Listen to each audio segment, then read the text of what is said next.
Rural ambulance services like the one in Teton County are dedicated to providing valuable life-saving services, especially when those in need are long distances from major medical centers.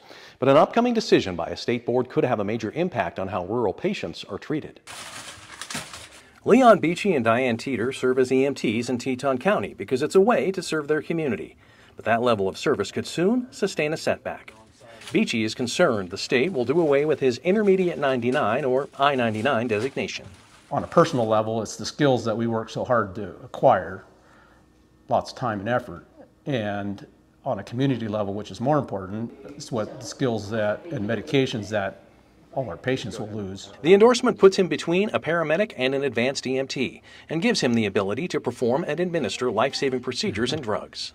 Intubations, cardiac meds, both for cardiac arrest and arrhythmias, and seizure meds to stop seizures. There's some like needle decompressions, pain medication, yeah.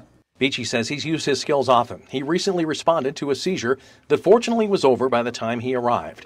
Without the designation, patients like that could lose valuable time waiting for paramedics from Great Falls or Mercy Flight. If there was a seizure, I would no longer have any seizure medication. I have no way of stopping it.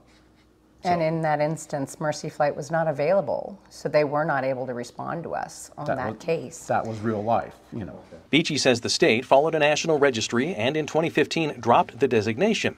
But some EMTs like him were grandfathered in, keeping the endorsement. He says it could be something as simple as changing the title of the designation, but is frustrated with the lack of communication from the Board of Medical Examiners, which regulates EMTs. There's talk that, well, they're just going to leave it at a local level. Well, that doesn't really work because they still have to have a way of governing each level, you know, making protocols. Beachy says they learned of the possible change through a third-party communication.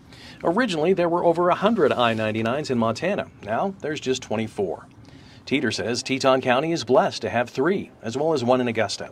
She says I-99s need to be commended for investing hundreds of hours of classroom and clinical time. There's a lot of hours and a lot of work, a lot of continuing education that went into them obtaining these licenses, and they do that on their own time. They do that out of their own pocket. The board meets next on September 29th.